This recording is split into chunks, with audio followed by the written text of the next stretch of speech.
Nuestra invitada de hoy efectivamente es Alba Pérez. Me has hecho una pregunta complicada para empezar, ¿no? Tampoco me está asegurando que yo sea un psicólogo clínico estupendo, ¿Había algo que te diera miedo de conseguir la plaza? pero realmente tengo muchas más áreas que a mí me enriquecen como persona. Hay que estar enamorado, pero no idealizando, ¿no? Hubo como una especie de mini crisis previa, ¿no?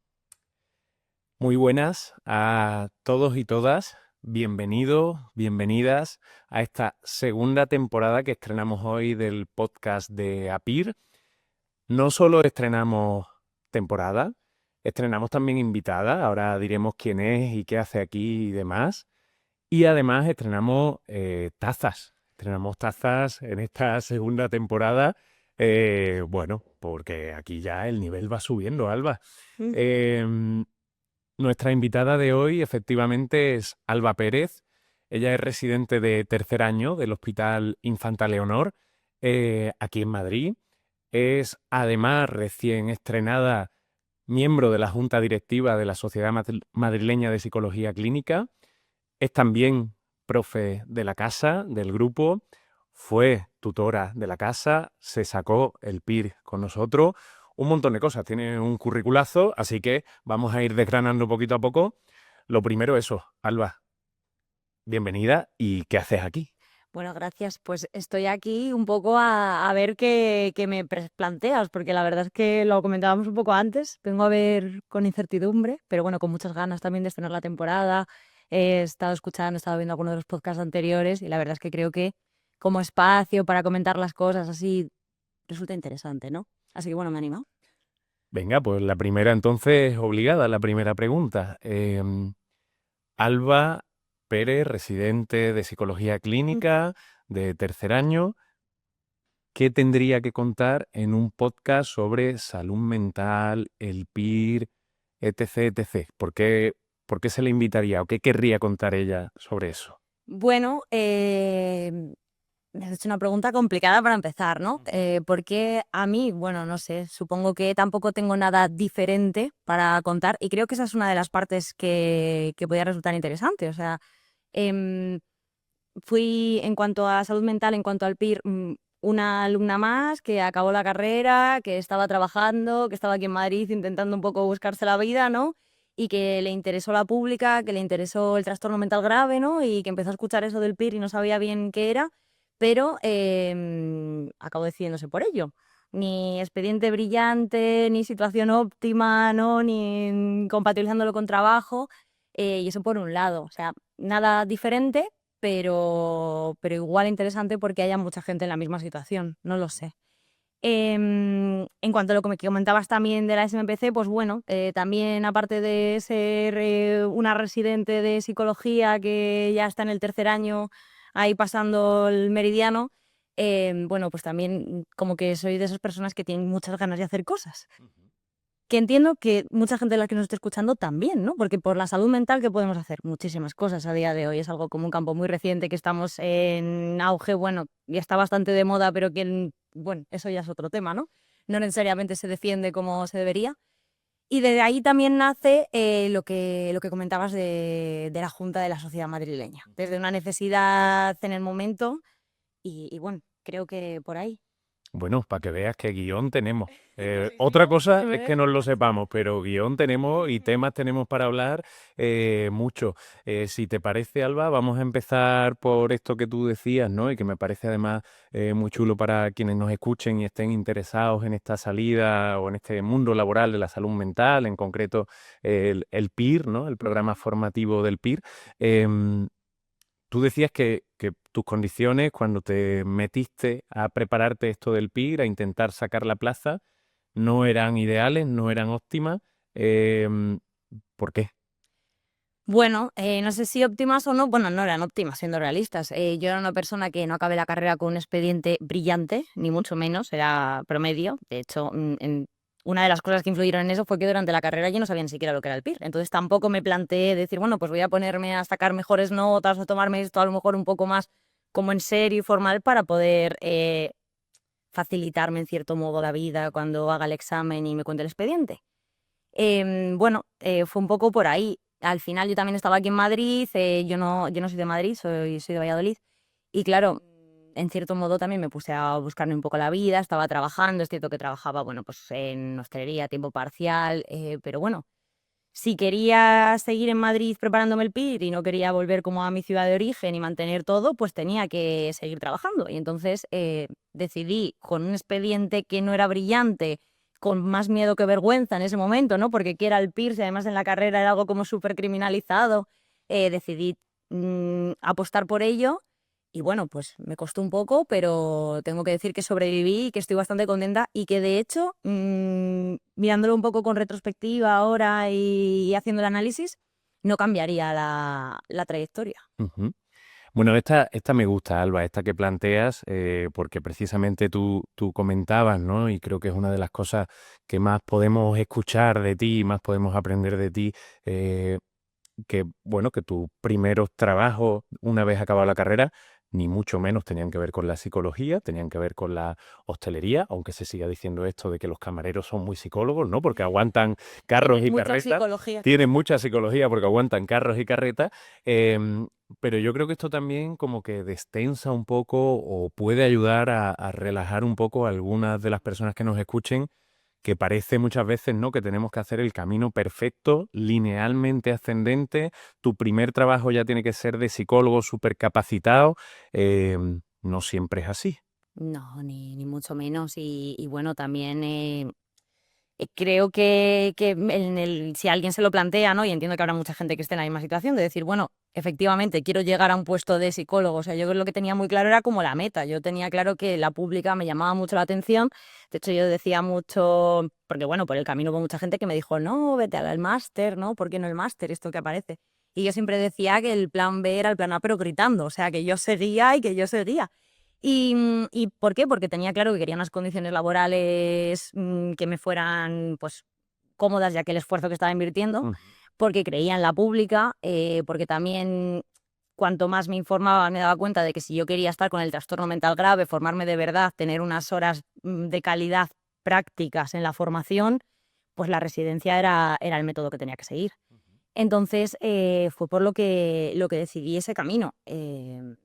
Y bueno, no sé si me he ido. Te voy a interrumpir, que a mí me gusta dar saltos para adelante y para atrás. A esa Alba que con todas esas condiciones, como decíamos, que bueno, algunas podían ser mejores de cara a estudiar, etcétera, etcétera, pero que ya se proyectaba al futuro y decía, oye, yo quiero trabajar en esto, yo quiero trabajar en la sanidad pública, atendiendo al trastorno mental grave, que todavía lo hacía en base a hipótesis, en base a lo que había escuchado, lo que le habían contado. Si se encontrara con la Alba de hoy, que ya tiene recorrido en la sanidad pública y en el trastorno mental grave, ¿qué se dirían? Oye, Alba, vuelve atrás, no tomes esa decisión, hay muchas otras salidas. No, yo no me arrepentiría de nada. O sea, le diría que hacia adelante. De hecho, mientras estaba estudiando el PIR, yo me acuerdo que también, porque es que muchas veces como que transito en las reflexiones que hacía en ese momento, ¿no? Y yo me acuerdo de que decía, esto no puede merecer la pena. O sea, digan lo que digan, yo el día de mañana si tengo hijos les voy a decir que no opositen, que beban mucha agua. O sea, no quiero que pasen por esto, porque claro, el periodo de preparación fue duro y también compatibilizándolo con el trabajo es duro. Pero a día de hoy, y mirándolo como con... Es verdad que han pasado 3 años desde ese momento, ¿no? Que ya estoy en tercer año, no cambiaría absolutamente nada. Creo que todo mereció la pena, incluso todo el esfuerzo, todas las horas que echas en el estudio, te sirven para el momento de la residencia en el que estás ahora, te sirven para crearte como una visión mucho más global, que esa formación no te la da el Piro, no te la da nadie. E incluso me atrevo a decir que, aunque me costó unas convocatorias sacármelo, agradezco cada una de esas convocatorias porque realmente fui tomando como una visión más global y fui comprendiendo mucho más el temario, que obviamente lo ideal hubiera sido, ¿no? Como todos, me lo saco a la primera y ya tendré tiempo después para estudiar, ¿no? Pero que a día de hoy pues sí que pienso que lo que fui progresando cada año y los conceptos que se fueron afianzando y sí, me ha ayudado mucho a ir pasando por los diferentes dispositivos e ir viendo a diferentes tipos de pacientes. Ujú. Bueno, que no te echarías atrás, vamos No, a decirlo ni así. de coña. Mira, me ha recordado, Alba, esto en la primera temporada del podcast entrevistamos a Luis Muiño, un terapeuta de pareja. El tipo es un auténtico crack y súper recomendable a quien no lo haya visto o escuchado que vea el podcast. y decía algo así como que hay que estar enamorado, pero no idealizando, ¿no? Y me Ujú. gusta eso porque a veces parece, ¿no?, que cuando ya uno pasa la barrera del examen, como que todo lo idealiza, ¿no? Es fantástico haber sacado 150 fallos en tu simulacro, es fantástico haberles dedicado 4 años, 5 años a estudiar algo. Bueno, yo creo que lo fantástico es una cosa y lo que aporta es otra. Ujú. Entonces, por eso me ha gustado y me ha recordado directamente a esta frase.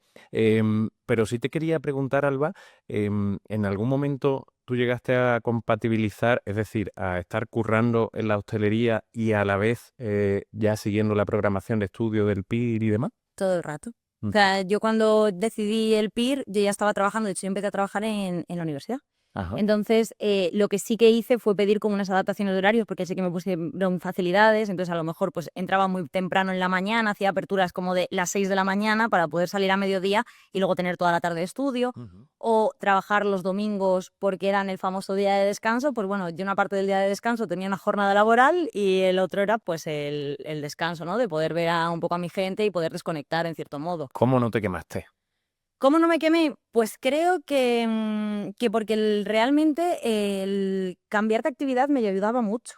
Ujú. Esto es algo que cuando era tutora hasta el año pasado, yo decía mucho que realmente, más allá de que trabajes o que no trabajes, creo que es interesante que puedas ser otra persona diferente al opositor peer. Y es que realmente opositor peer, porque estamos hablando del peer, ¿no? Pero de cualquier otro, o una profesional laboral o el que sea. Es decir, este concepto que hablábamos, que me acuerdo que también lo estudiábamos, ¿no? De complejidad del yo, de poder decir, jo, pues es que yo ahora mismo estoy dedicando a esto, este es mi objetivo, esta es mi meta, pero realmente tengo muchas más áreas que a mí me enriquecen como persona y que, por ejemplo, pues yo lo que sacaba de la parte laboral era, quieras o no, económicamente tenía una independencia, también era compañera de trabajo, al final trabajaba de cara al público, es decir, pues quieras o no, aunque el trabajo de cara al público tenga su parte negativa, también tiene una parte positiva muchas veces, pues, o al menos en mi caso tuve suerte, de compañerismo, bueno, pues cambiar actividad, de hablar de cosas banales, sí, un poco como desconectar y como poder aportarte más cosas que no sean solo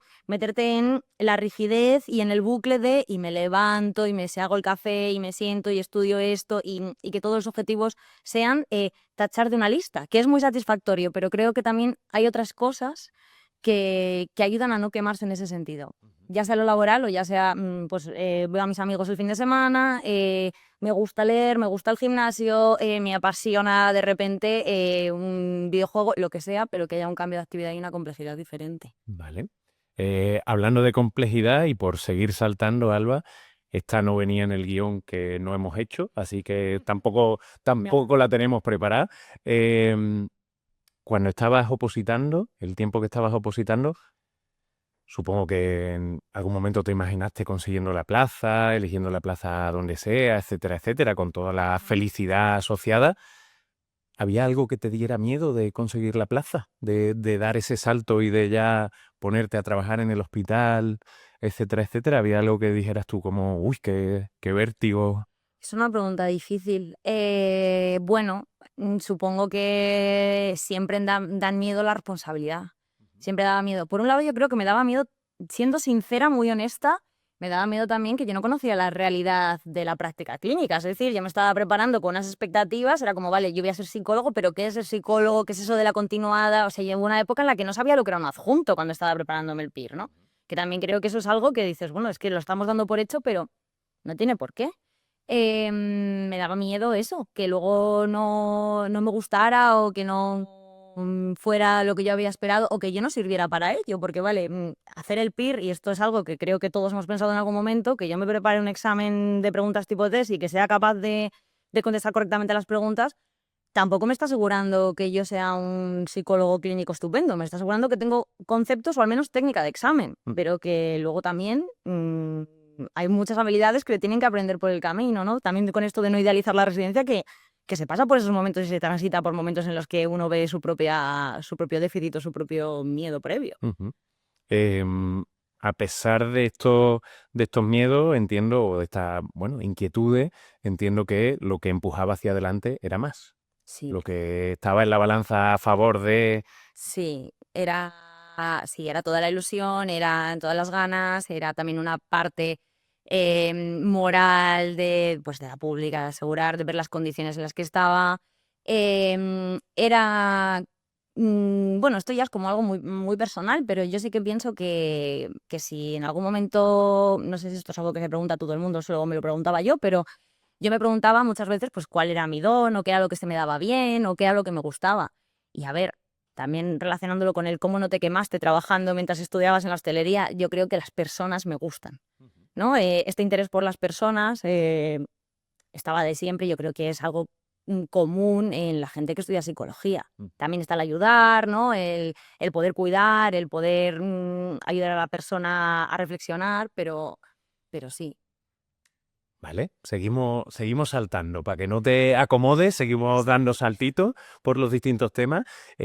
¿Cómo una tía como tú, Alba, bueno, despierta, inteligente, con mucha vida interior y exterior, dice, oye, qué buena idea va a ser presentarme a la candidatura de la Sociedad Madrileña de Psicología Clínica con todos los papeleos, trámites, burocracias, reuniones, etc., etc., que eso entiendo que conlleva? Pues mira, eso me recuerda y me trae aquí también una cosa que no he comentado importante de la residencia, y es la red social que se hace. Y sin duda alguna esto no habría sido posible, o sea, esto no estaría pasando si no fuera por el resto de la Junta y por el grupo que nos hemos atrevido con ello. O sea, estos acabamos de empezar, estamos en una transición, acabamos de firmar el registro de asociaciones porque hemos hecho un cambio de junta, hubo como una especie de mini crisis previa, ¿no? Y bueno, pues hacía falta alguien que cubriera, no creemos que, o sea, esto no es una cuestión jerárquica, esto es una cuestión como mucho más horizontal, pero tiene que haber gente en los papeles y tiene que haber gente en el registro y tiene que haber unas personas nombradas con cada uno de los cargos porque los estatutos son así y porque si no, la SMPC se desvanecía y nos quedábamos en el proyecto y creíamos que era un proyecto que era importante, que era interesante y que a nivel de la sociedad madrileña, ¿no? La clínica madrileña de psicología, pues que era necesario, que era importante lo que podía aportar. Entonces, bueno, pues esto surge como de una necesidad de una junta directiva, de un grupo de amigas y decir, bueno, pues nos apasionan cosas, nos interesan cosas, hay cosas que por supuesto no sabemos.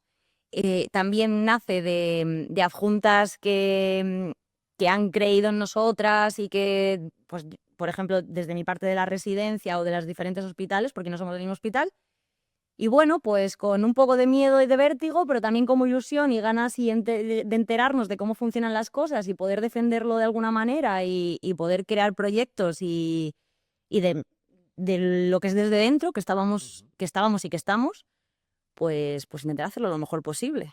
¿Cómo le explicarías a alguien, bueno, que está interesado en el mundo de la salud mental, pero que ni mucho menos está dentro del organigrama público, vamos a decirlo así, ni siquiera privado, o que sí, ni siquiera su profesión tiene que ver con la salud mental?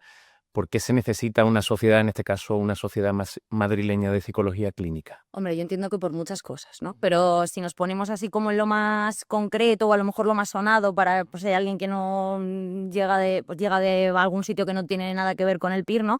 Seguro que ha visto en las noticias esto de hacen falta más psicólogos en la pública, seguro que hace estos hashtags de más plazas PIR, pues para que existan más PIRes hay que defenderlo. Se tienen que formar más plazas. Bueno, que los PIRes en realidad son los psicólogos clínicos del futuro, que van a ser los que ocupan esas plazas, que a día de hoy hay como mucha carencia de psicólogos clínicos. Entonces, eso hay que defenderlo. Es decir, el discurso político que se escucha y que todos estemos de acuerdo en los bares en que hacen falta más psicólogos, no quiere decir que luego realmente se lleven a cabo las medidas o bueno, pues los proyectos o se escuche cuáles son las necesidades de cada hospital.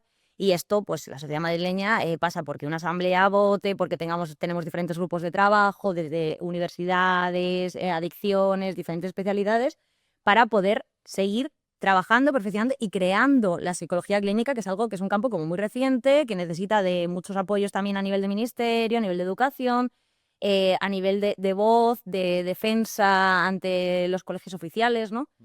Es decir, muchísimas cosas y estamos aterrizando, Fran. Vale, vale, vale, bueno, la pista de aterrizaje ya está clara, ahora queda aterrizar. Sí. Yo siempre digo además, Alba, que en España si algo se nos da bien es arreglar España, pero solo en los bares.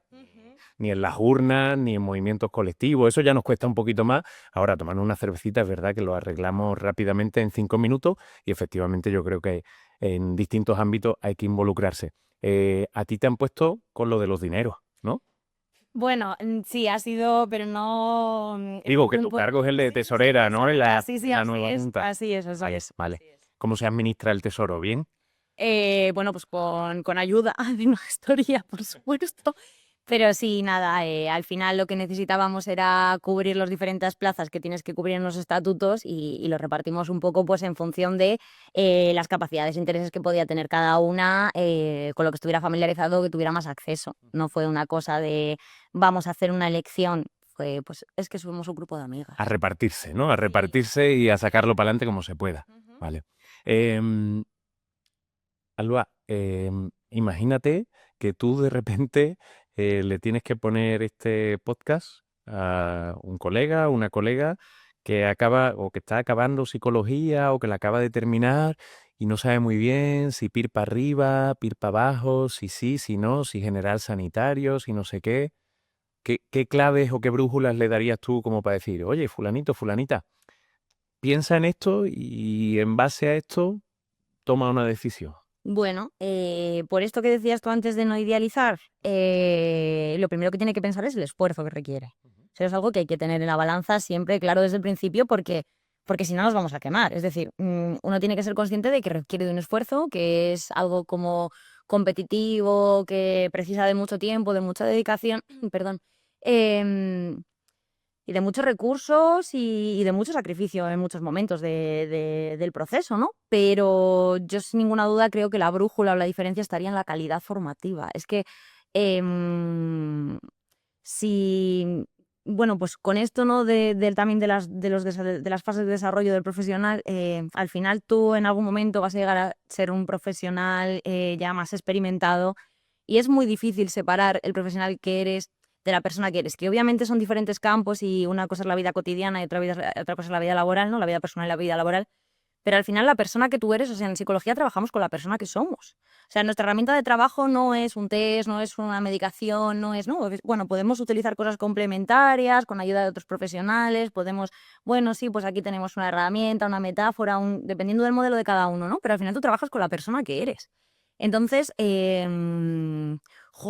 creo que lo más valioso que a mí me está aportando la residencia y que espero que me siga aportando la psicología clínica hasta que me jubile es el desarrollo personal. El desarrollo personal que va unido a la profesional que soy y que espero ser. ¿Mm? Joder, qué buena respuesta para estar tomándote una cervecica ahí con tu colega. Madre mía, qué intensidad de cervecica. Em, Casi la última, la penúltima, Alba. Ya pasa el suplicio, ¿eh? Nada, bueno, está bien. Está siendo muy entretenido, ya ves. Em, una recomendación que tú le darías a alguien que está, eso, interesado en la salud mental. Me da igual que sea un libro, una película, una canción, una serie, lo que sea, que a ti te parezca que, aunque no hable directamente de salud mental, o sí, pero que refleja bien algunas cosillas mm, relacionadas con lo nuestro. Me estás pillando, Sí, Fran. Me ¿ves? estás pillando. Esta ya es la complicada. Pausa para pensar. Una recomendación eh, que refleja lo que hacemos. No, no, no. Oye, que a ti te parece que dice algo interesante y que se puede analizar desde el punto de vista de la psicología. Vale, pero a nivel como de un material que podría aportar, que a mí me ha aportado mucho, por así decirlo, yo recomiendo sin ninguna duda el libro del Don de la terapia de Yalom, que seguro que sabes del que estoy hablando, ¿no? Pero me parece muy bonito. Además es como sencillo, se lee, tiene capítulos muy breves y además habla pues eso, de la fase en la que está una persona que está previa a jubilarse después de ser psicoterapeuta toda su vida y además un psicoterapeuta muy guay. Entonces habla justo de esto, ¿no? De la persona. Y bueno, pues creo que se me está empezando a ver por qué corriente, ¿no? Psicoterapéutica puedo ir más, o me puedo sentir más cómoda, me puedo llenar más, pero sí, yo recomendaría el Don de la terapia de Yalom, sí. Qué guay. Pues menos mal que te iba a pillar, porque has hecho una recomendación, vamos, una cosa que no falla nunca y que yo creo, desgraciadamente, en nuestro país muy poco conocido a nivel de universidad, de cuando estamos estudiando la carrera de psicología. y que es verdad que quienes pasamos ya a la residencia empezamos a saber de qué va ese rollo, ¿no? Y lo mucho que nos hace pensarnos, construirnos y replantearnos, no solo como profesionales, sino también como ser humano que está poniendo eso en juego, ¿no? Em, bueno, Alba, yo prácticamente ya acabo, agradeciéndote, por supuesto, que hayas venido hoy con nosotros y hayas compartido este ratito, agradeciéndole a todos y todas que nos hayan visto y que sigan en esta segunda temporada del podcast. Em, y ya te dejo, Alba, para que tú simplemente, en tu minuto de oro, resumas, lances el mensaje que tú quieras a tu cámara para que quienes nos ven, bueno, escuchen condensado ese mensaje que tú tengas. Quiero insistir en que si me hubieras dicho que iba a tener un minuto de oro, me lo hubiera preparado, ¿vale? Pero bueno, yo solo quería, o al menos me gustaría, después de todo esto, poder como transmitir que la psicología clínica, el trabajo que desde que se inicia con el estudio del PIR, ¿no? O cuando uno empieza a dudar en la universidad hasta la jubilación como Yalom, ¿no? Creo que tiene una parte como muy enriquecedora, que es muy apasionante, que si alguien siente que le llaman estas cosas, ¿no? Que le llama pues trabajar en la pública, pero también formarse, más allá de ciertos modelos teóricos, sino tener prácticas de calidad. También pensaba en la supervisión, en lo importante que es la supervisión. Creo que esto solo se aprende, o bueno, no solo, pero que se aprende desde R1 en la pública, ¿no? Y creo que si alguien le llama, si alguien está escuchando esto y siente como un gusanillo, como más experiencial, ¿no? Si escucha el cuerpo desde dentro y dice, vale, pues a mí algo que me está moviendo de esto, creo que merece la pena, que por supuesto la psicología clínica lo va a necesitar, que va a necesitar de profesionales comprometidos, también saliéndome un poco la vena de las MPC, ¿no? De una defensa a nivel político, social, administrativo, desde dentro y desde fuera, pero desde dentro pues que estaremos súper bienvenidos y que, bueno, pues que merece mucho la pena el esfuerzo, que va a ser duro, pero que sin duda merece la pena. Me has dejado con un minuto de oro, pero bueno. ¡Joder, qué bien condensado y qué bien resumido! Alba, muchas gracias, ha sido un placer y a todos y todas nos vemos en el siguiente capítulo del podcast. Un fuerte abrazo.